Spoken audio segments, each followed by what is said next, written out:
a great couple of days of presentations, and we have two left, Deanna's thesis and then Alex McDonald's presentation of the compilation project that he's been working on all year. So, and that's going to actually happen immediately after Deanna's presentation. It says on the schedule 4, but don't go away if you're able to stay for Alex's presentation.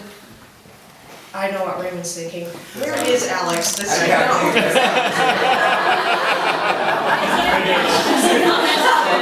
Alex. So, welcome to Deanna's presentation of her thesis, and I'm Lois Mitchell. I was Deanna's supervisor, and it was it's always fun to supervise a thesis, and in some ways I think it's faculty's opportunity to have students really challenge us and inspire us and even make us look good. So, no pressure. It's been a great journey with Deanna. She has taken this opportunity all this year to explore a theme that's very important to her and very relevant in society today. And I think the process of working on the thesis with Deanna and with Katie Gorey, who has been the second reader and very involved, has been really great for all of us. Lots of Google Docs are a great tool for communicating complex ideas, but I really appreciate it. Deanna, thank you so much for giving me the privilege of being your supervisor. And so I'm not going to talk about Deanna's thesis because she has the time to do that and she'll do it so much better than I will. I will just say that in the course of being involved in the process with Deanna, that it's stretched me, it's challenged me. I think sometimes I've pushed back on some of the ideas, and I'm just really looking forward to the way that you'll present it today, because it is such a vital topic and such an important time for us to be discussing this particular theme around purity.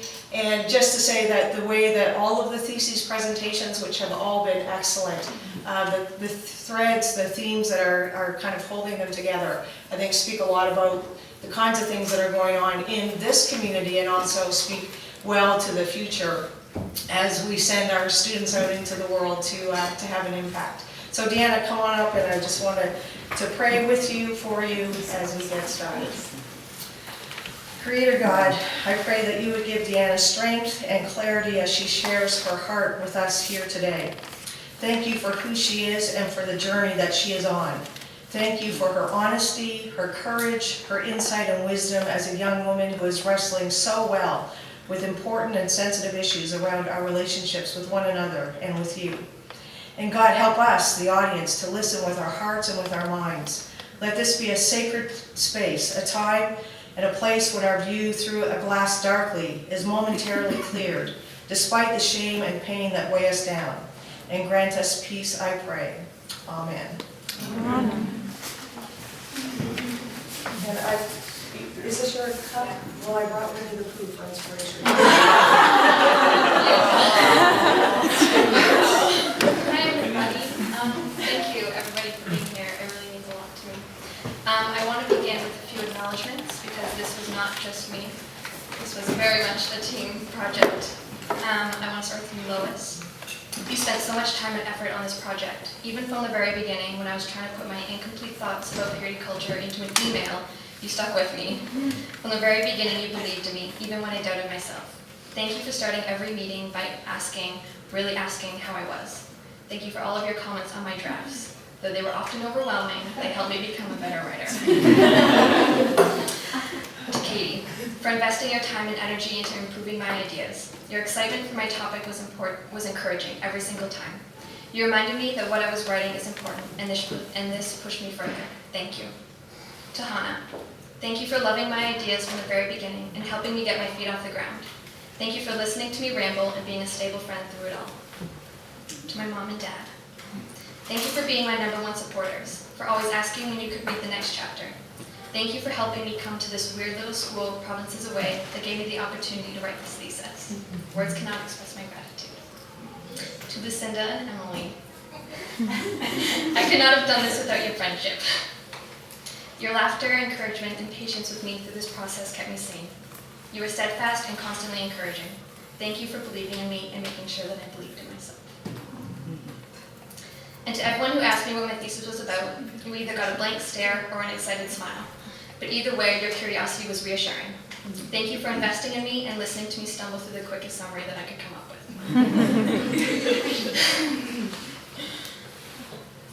I love to clean. My dad has a very confused look on his face right now. I'm not very good at it.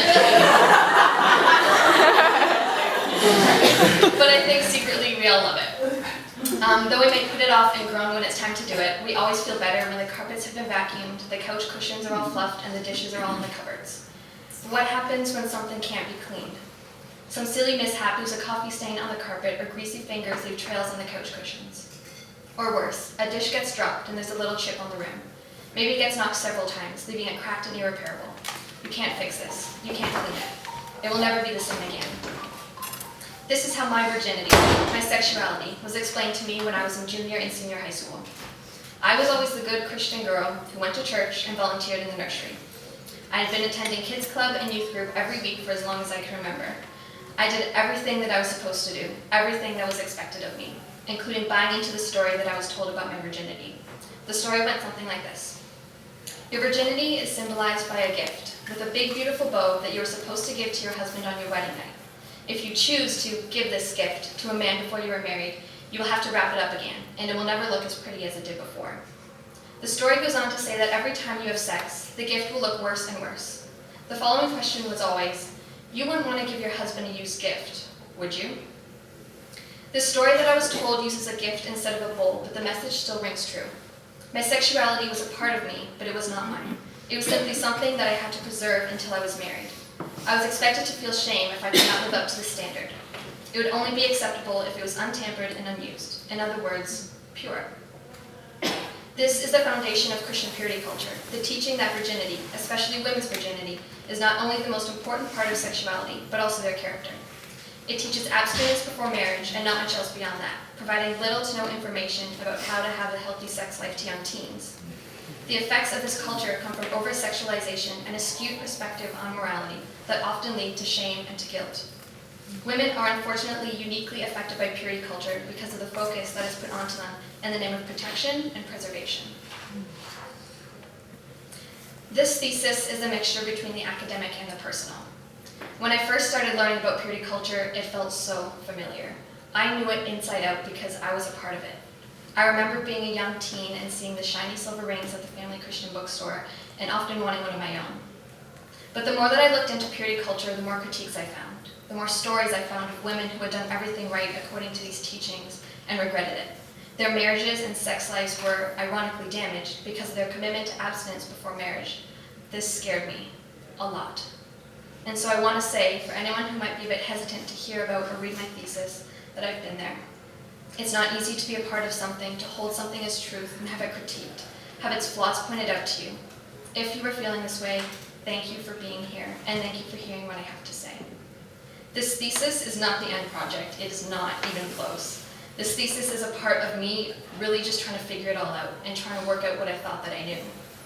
It's not only a part of that process, but it shows that process. There are times that I am harsh with the church and my thesis, angry even. During the editing process, there were times when Lois or Katie would say, I don't know if you should say that. And sometimes I agreed, but sometimes I didn't.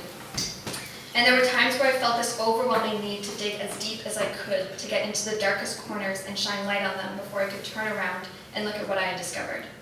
This thesis is that process of turning over the soil, and there wasn't always time to go further into my questions.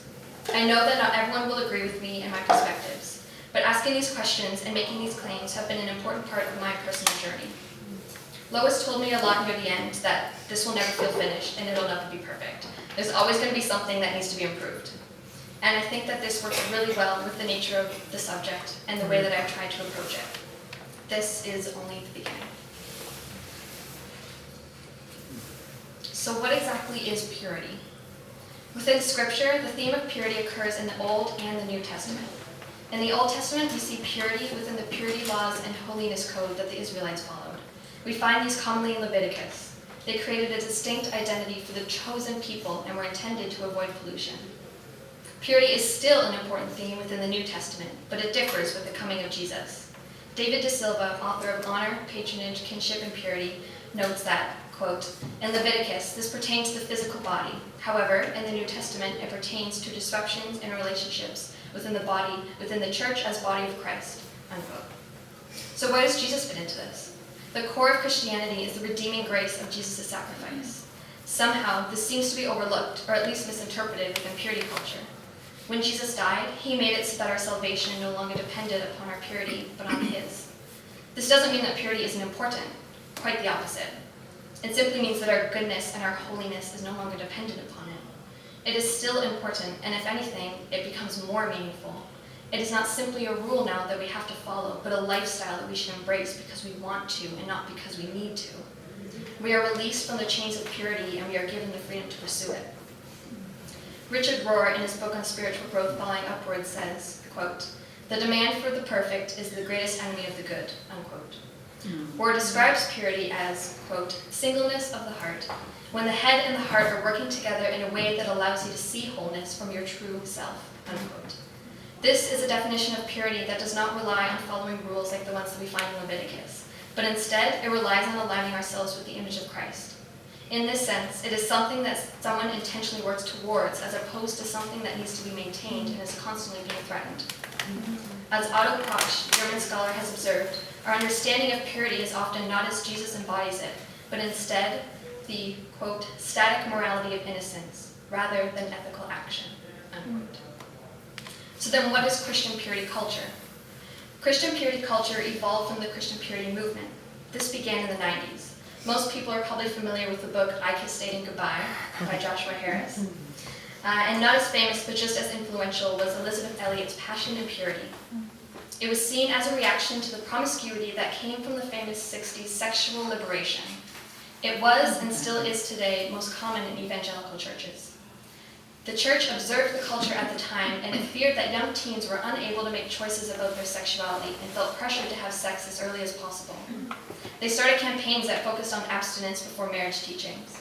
Christine Gardner, author of Making Chastity Sexy, explains, quote, the evangelical abstinence message is positioned as an expansion of choice, adding the option not to have sex, as well as the affirmation to teen agency to make the right choice in the context of a culture that asserts the absence of teen choice. Part of what makes abstinence sexy is the campaign's construction of its audience as autonomous, choice-making individuals who have the ability to control their bodies and wait for sex, unquote. This sounds pretty good. Except what actually has happened is that Christian purity culture has swung the pendulum completely the other way. Christian purity culture has given another choice to young teens when it comes to sexuality. However, they have framed these choices in a way clearly a wrong choice. And when the wrong choice is made, the consequences can be major. Today, Christian purity culture manifests itself in campaigns like True Love Waits. It lives in purity rings, which many people are familiar with. Rings that symbolize a commitment to God, to themselves and their future partners, that they will remain abstinent before marriage. We also often see purity or virginity pledges. One example goes as follows. Believing that true love waits, I make a commitment to God, myself, my family, my friends, my future mate, and my future children to be sexually abstinent from this day until the day I enter a biblical marriage relationship. Pledges like these are made by girls as young as 4 years old. Girls that are 4 years old are making these commitments, these promises about a part of themselves, their sexuality, that they don't even know about yet. This is, of course, extreme. More commonly, these events and these pledges are aimed at middle school and high school students. But the question still stands, is this too young to be making such an important commitment? Part of my research included a small focus group with some female students in the school. Everyone agreed that their views of sexuality had changed and grown since they had been even just in high school. Studies have also shown that these pledges are actually not effective. Usually the most that they do is push off a woman's sexual debut by a few years or so. These pledges are not just for women, though. Men also have virginity pledges, but sometimes they sound a little different. The pledges that men take are sometimes more along the lines of honor and promising to protect other women's virginity. Here's an example of a pledge made specifically by fathers. I, insert daughter's name, father, choose before God to cover my daughter as her authority and protection in the area of purity. I will be pure in my own life as a man, husband, and father.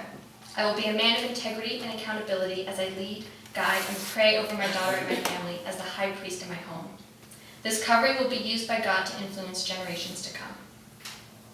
There is a clear difference between not only what is expected from boys versus girls, but also a difference in what purity or abstinence means for boys and girls. Women take virginity pledges to promise to preserve this gift that is for their husbands, but men take pledges to protect a woman's honor and virginity that actually are promises to honor what belongs to another man. Virginity pledges, purity balls, and purity rings are the tangible parts of Christian purity culture. There are some aspects that are easy to point out as potentially damaging, such as the wording of some of the virginity pledges and the focus on young, impressionable teenagers. Yet, the damage goes beyond these things and has effects that seem to live under the surface of purity culture, in the attitudes of the participants and in the implications of the activities. The most prevalent is the obsession with virginity that leads to an over-sexualization of women and the inescapable shame that accompanies disobedience. Virginity can easily be equated with purity because they are both something that must be preserved or maintained. They also don't leave room for gray areas, despite the realities of human sexuality. We like to talk about virginity as something that someone either has or doesn't have. It is something that someone either is or they aren't. Either way, it is always seen as something that is black or it's white, as if sex wasn't a broad word that encompassed many different intimate and uniquely personal acts. Christian purity culture is so obsessed with virginity that they have found themselves in a bit of a troubled spot. Over and over again, one will hear, "Don't have sex before you're married," from Christian purity culture. But never will it go into any sort of detail or explanation as to exactly what they mean. This may be why students that take a virginity pledge are more likely to have anal and oral sex. Clearly, the intended goals of Christian purity culture are not always understood by the participants.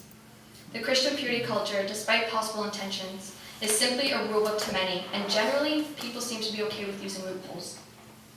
An obsession with virginity is integral to the ethics and the narrative of purity culture. It teaches people that having premarital sex is impure, which means that remaining abstinent before marriage is pure. Christian purity culture takes virginity and places it upon a pedestal to be idolized, specifically by and for women. This can be exemplified by no other than Mary, the mother of Jesus, or more commonly known as the Virgin Mary. Growing up, I loved Mary. I loved her because, like me, she was young, she was female, and above all, she was just human. But she also had an amazing calling, one that changed the world. It was not until recently that I learned more about what Christianity, specifically the Catholic Church, actually thought of Mary. A friend introduced me to the idea that she has been taught in her Catholic faith that Mary was without sin.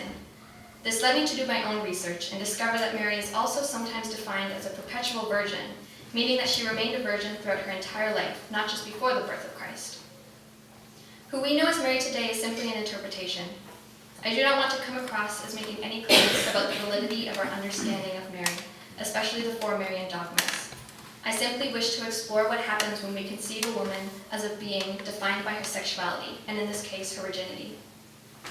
I come to this topic of Mariology with humility, with curiosity, and an apology in hand if I overstep.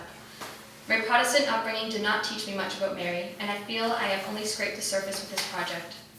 When I proposed using Mary within my thesis to a Catholic friend for the first time, she was hesitant and she was even a bit defensive. She later came to me and told me that she realized that we were actually on the same side. We both had a deep love for Mary, and at the end of the day, we both wanted to protect her. With this being said, I recognize that I am stepping into a denomination of Christianity that is not my own, and I intend nothing less than to be respectful. I invite you to hold the tension with me. The word that I used to describe Mary was dehumanized. I know that this is a big and scary word. When we think of people being dehumanized, we often think of oppressive situations, wars, genocide, poverty. What I am proposing is that Mary, through the long process of interpretation, was dehumanized through idolization. To dehumanize someone is to strip someone of their humanity. But humanity refers to more than just the goodness in us. Humanity refers also to our flaws and our vulnerabilities. Without these, we would not be human. We idolize a person and ignore their flaws in an attempt to make them into something greater, something that is more than human. But in doing so, they actually become less human. It still strips them of their humanity, the very nature of what it means to be human, and therefore is still dehumanizing. This one-sided, incomplete understanding of Mary as a person illustrates the same one-sided and incomplete understanding of sexuality that Christian purity culture gives to women. In my thesis, I go over the 4 Marian dogmas. These are 4 truths about Mary that the Catholic Church holds. They are divine motherhood, perpetual virginity, the Immaculate Conception, and the Assumption. But what I was most curious about was what it meant to define a woman, a very influential woman, by her sexuality. Ultimately, like usual, I was left with more questions. Why is it so crucial to the Christian faith that Mary was a virgin, not just before the birth of Jesus, but also during and after? And what does this message send to women in the church who look up to her? John Shelby Sponge, a retired American bishop of the Episcopal Church, is known to be a controversial and liberal character. But in his book, Born of a Woman, he says, quote, "Since she is known as the Virgin, she has contributed to the peculiarly Christian pattern of viewing women primarily in terms of sexual function. Women may deny their sexuality by becoming virgin nuns, or women may indulge their sexuality by becoming prolific mothers. But in both cases, women are defined not first as persons and second as sexual beings, but first and foremost as females whose sexuality determines their identity." Unquote. This is the perfect example of how a focus of virginity leads to a hidden over-sexualization of women. We must acknowledge that purity culture's focus on virginity is in its own unique way over-sexualization. Normally, when we think of women being sexualized, we think of a woman in skimpy clothing being able to sell products. However, by focusing on virginity, we are still making a woman's sexuality her defining feature. We are still objectifying her. Christian purity culture goes a step further. Not only does it sexualize women, but it makes a direct correlation between a woman's sexuality and her morality. We tell women that this aspect of her life will determine her value as a woman and even as a potential partner for someone else. Emily Joy's poem, Thank God I'm a Virgin, is a critique of Christian purity culture. She says, quote, "Because everyone knows a girl is only as valuable as the men who haven't touched her, only as desirable as the experiences she hasn't had." Unquote. When we speak of people in terms of purity, we are talking about how not bad they are. Purity measures how much dirt we don't have. The ideal, the pure, has no dirt. But we tend to measure morality differently. We measure it by how good someone is, not how bad someone isn't. If we measure people's morality by their purity, there's nothing that they can do. To be more moral, they can only avoid certain things in order to maintain their purity. It strips women of their moral agency, and they cannot be active participants in their morality. Jessica Valenti, author of The Purity Myth, uses the phrase ethics of passivity to capture this idea. This method of ethics and morality is simply inadequate. Women deserve to be active participants in their morality. Purity culture teaches women that their actions will have no effect on their morality, and the only way to be good is to abstain, to avoid, and to evade. When women are taught first that their morality is tied to their virginity, and then taught that it is something that needs to be protected by a man, it removes any sort of agency towards morality that a woman has. It is no longer about doing good works that will make a woman a good person, but about staying within the limitations that have been placed around her. A woman's sexuality within purity culture is seen as the ultimate measure of women's purity and morality. Christian purity culture unfortunately relies heavily on shame in order to get its point across. When labeled as impure, there are intense feelings of shame and guilt that come with this. These emotions are much more difficult to get moving in a positive direction, mainly because they prompt social concealment that thwarts transparency and confession. Like all emotions, shame and guilt have a valid place in our lives. However, when they are intentionally used in order to manipulate, it is unhealthy.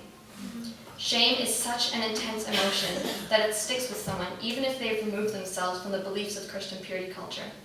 Author of Damaged Goods, Diana E. Anderson says, quote, "Purity culture often functions by shaming us for seeking knowledge about our own bodies." Unquote. By applying shame to premarital sex, it automatically applies it to any and all forms of sexuality. This creates a sexual dysfunction within and outside of the marriage. Shame doesn't just disappear after a wedding ceremony.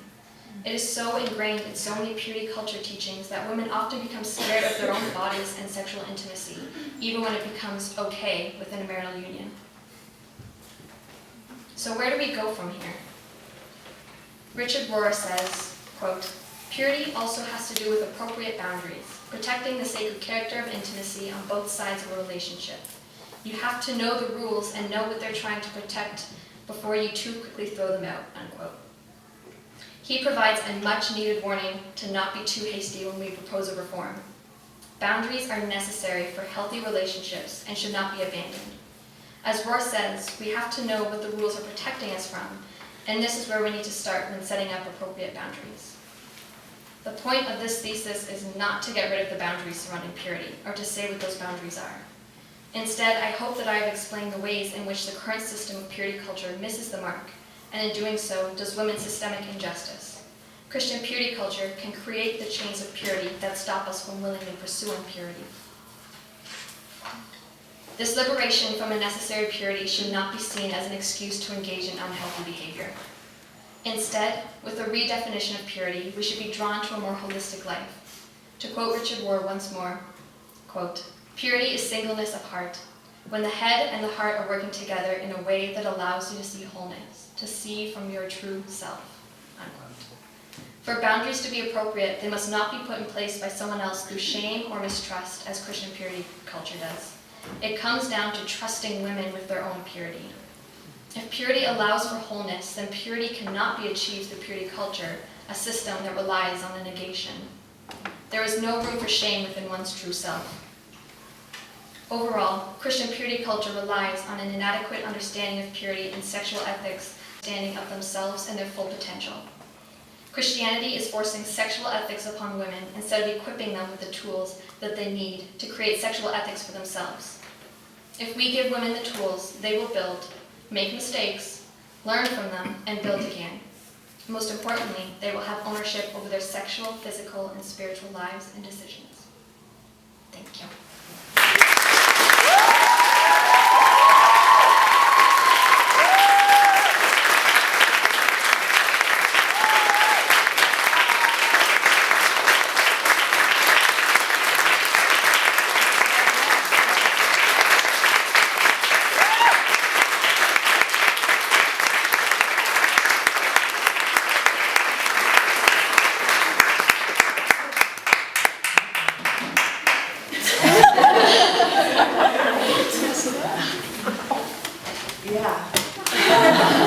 What she said. Okay, so we have some time for comments, questions, observations, affirmations, critiques. These were nice.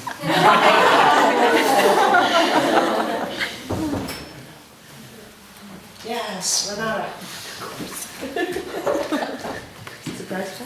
For starters, that was super awesome. This is more of a comment than a question.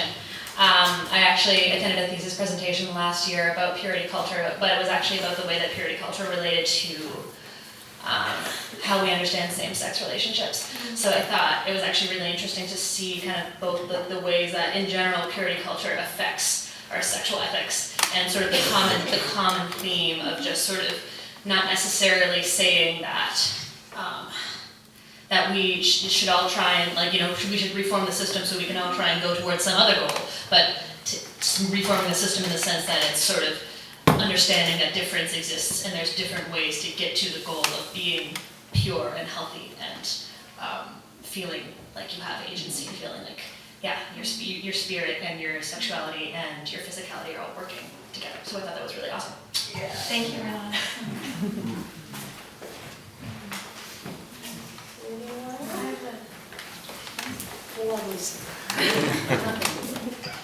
Great job.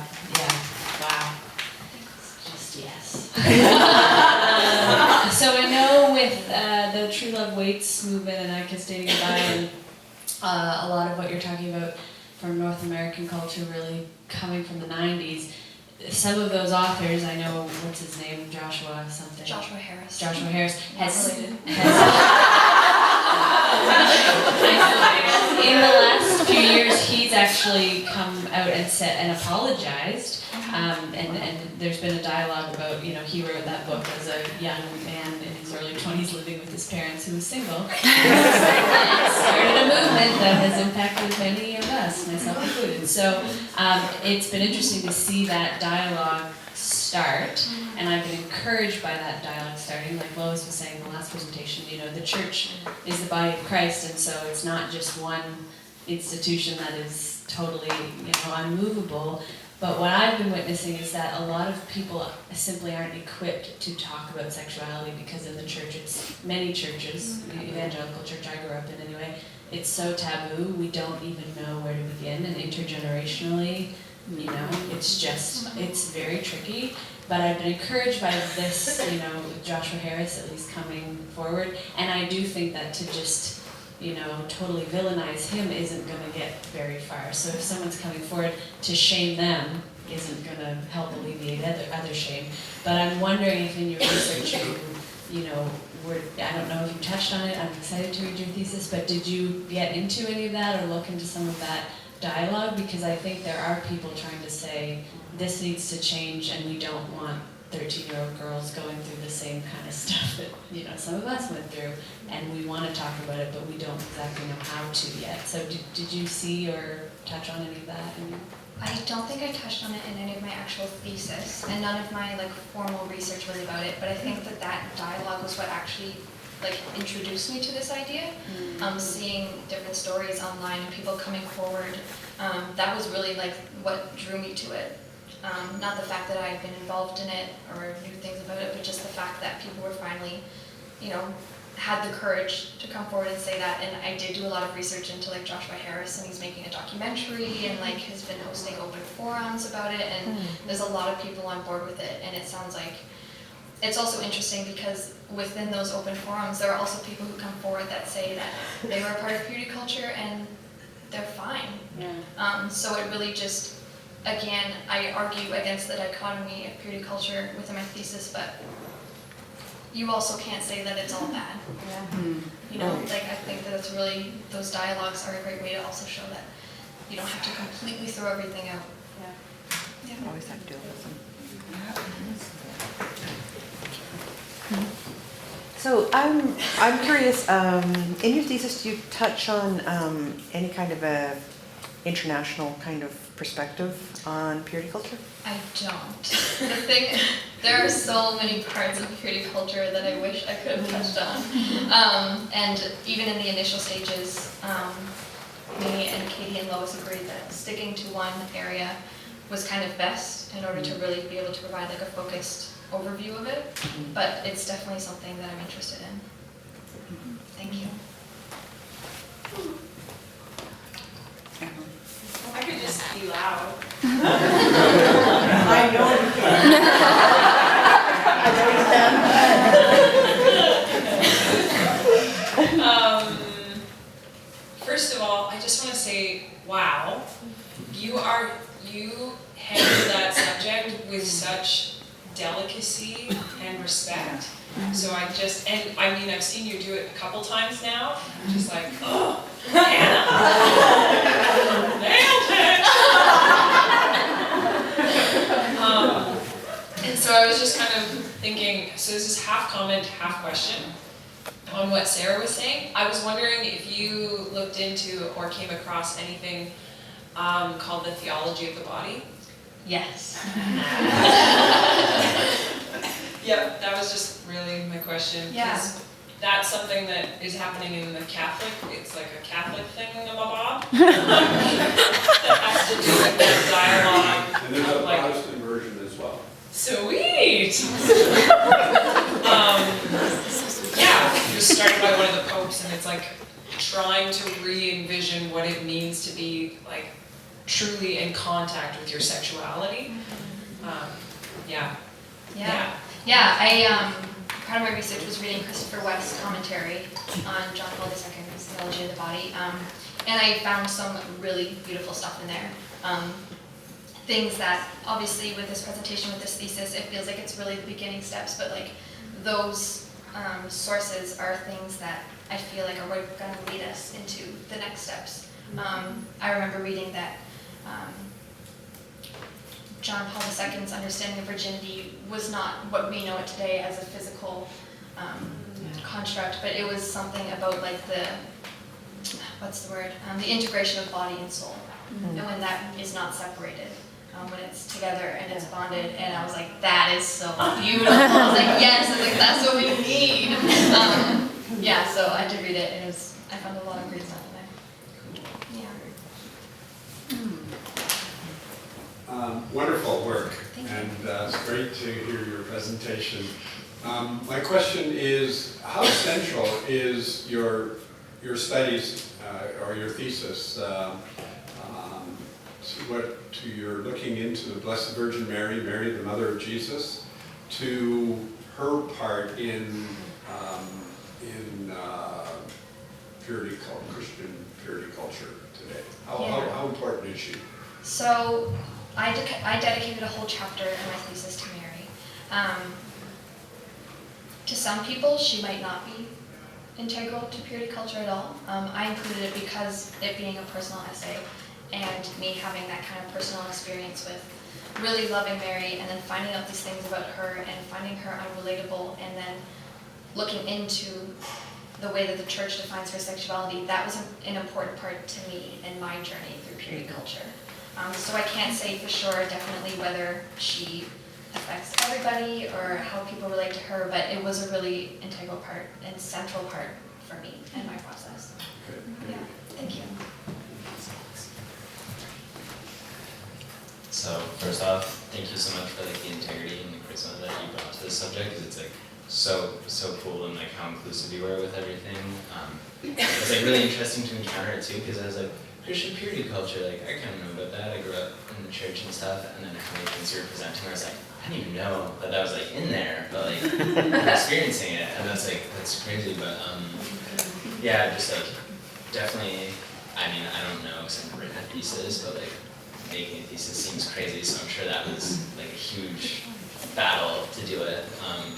But you kind of touched on it, like the construction of it actually, and like it being like in the community and like experiencing it and talking to people, and it being hard and good, and like so just how was that that influence on the construction of your thesis? Like how was it personally for you rather than the like academic writing side? Yeah, that's a great question. For the most part, I tried to keep my research and my thinking very like, academic. I actually did come across a couple of times where I would read something that struck me really deeply, and it was like added a whole other emotional side to it, an emotional burden almost sometimes. Like sometimes, especially during the research process where I'm reading all these things and reading about how it's affecting women, and all of a sudden somehow, some crack, it gets into me, and for a split second, I'm all of a sudden reflecting on myself. So I tried to be as intentional as I could about kind of making a separation, but there were a few times where it just was coming at me so hard. Yeah, and it actually a lot of times surprised me and took a very like deep emotional toll on me, and I had to stop and step back from it and deal with that before I could keep on going. Yeah. Thank you.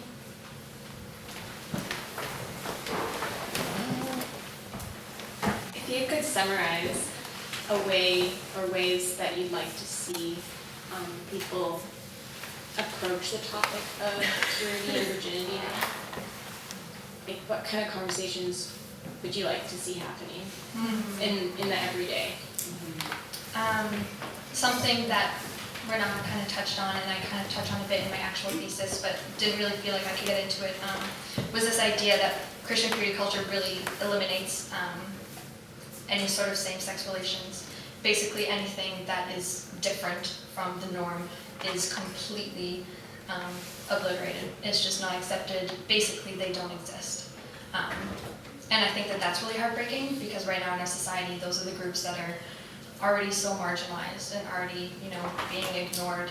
And so I think that in terms of talking about sexuality and virginity, just having a bit more openness about it. And it is tricky. There is tension, because I try to kind of reconcile with these boundaries, like this is a very, like sexuality is so unique and intimate that you have to be so careful with it. Yeah, so my first step, and something that would be important to me, would be to kind of open that dialogue up to people of different sexualities.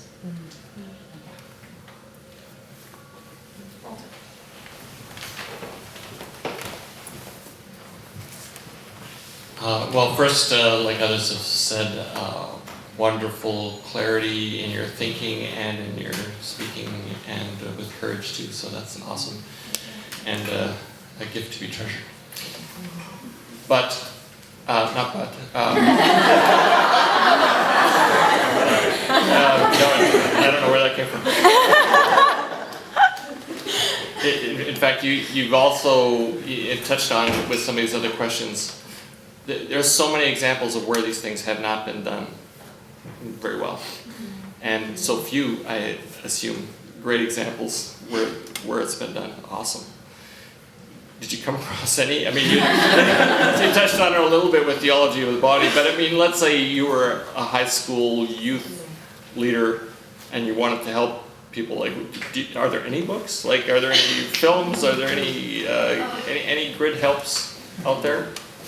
I can't think of any off the top of my head. Oh, shoot. I'm so sorry, Walter. I'm so sorry. Maybe you'll write one. Yeah, exactly. I mean, the books that I did read, there was one called Damaged Goods by Deanna E. Anderson. And that one, it was very much like a critique of Christian purity culture, but it also did encompass a lot of, there was a few chapters where it really did dig into like how do we teach healthy sexual ethics to individuals and not just like a group blanket, don't have sex before you're married, and kind of going into the importance of that. And a lot of it has to do with just knowing yourself, which I think is, would be an important part, like as a youth group leader, not only in terms of sexuality. I think that is something that with young teens, you have to be so careful about what you say to young people. And that was part of what I struggled with in my thesis, was feeling like at some points it almost felt like manipulation when people were saying these things so harshly to these young, naive individuals. And I think that a better way to go about that is to somehow, I don't know exactly how yet, but encouraging them to know themselves instead of imposing these ethics upon them, giving them the options, and also, teaching them and giving them the tools that they need to know themselves and to make those decisions for themselves.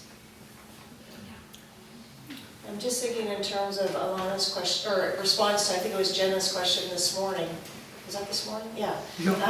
About the extent to which young people are having a hard time loving themselves. And I think I loved Alana's response, that put it into the context not of the individual, but in community. And anyway, I'm just thinking. Just thinking that there might be some relevance there. Other comments? Yeah, sure.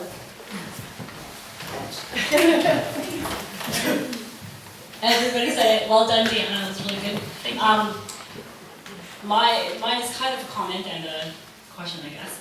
I took a course at UMB that Walter teaches here, actually, Human Sexuality, by the person that actually wrote that book. And it was interesting being at UMB and not taking it from a Bible college, because all my stuff has always been all about abstinence and making sure that you're pure and et cetera and et cetera. And it was interesting walking into a course that I was like, oh my gosh, everybody here is not a virgin. Everybody here has had sex since they were 10. and but it was, and I had no, it was just really, it was awkward for me, for sure, like it should be. But I also realized something that, not just the Christian world, but also the secular world, if you want to separate them, they have a hard time talking about sexuality as well. It's just that purity culture in Christianity actually takes it 10 times more further to a really bad spot. And when we did trying to figure out what to do for teens, everything that we have looked at, not just in Christianity, to try to find out how to educate teenagers, doesn't even exist in any world, really. And so if you want to be a book author on this, you probably make millions. So. Good to know. Thank you. Anyone back here?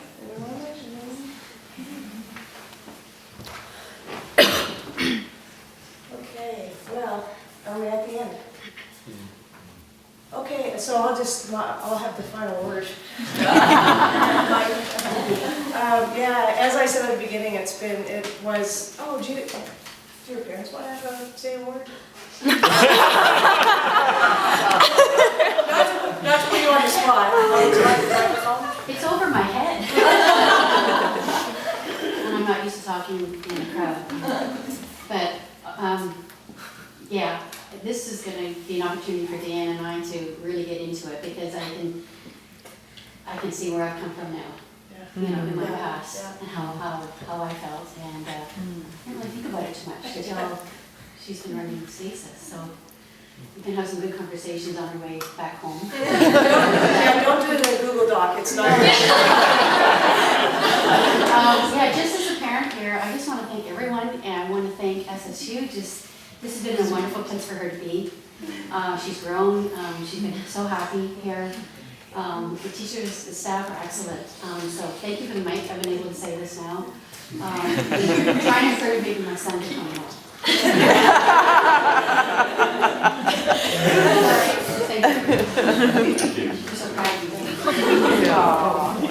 She's been pretty great for us too. Yeah.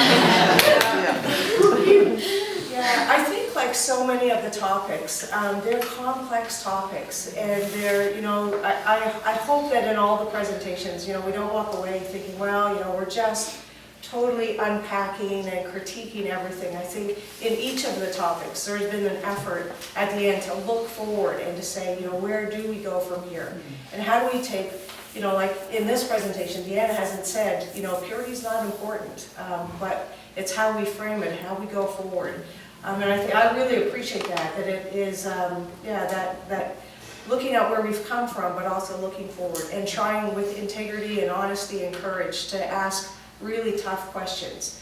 And I'm so proud of you. I'm proud of our students that as they come to the end of their time here and as they're going out into the complex world, for all its flaws and all its joy and all the good and the bad, that they've had this opportunity to pursue some of these topics, to find a voice, to have some passion, and to realize the more you kind of get into it, the less you really know. So that's what the value of an education.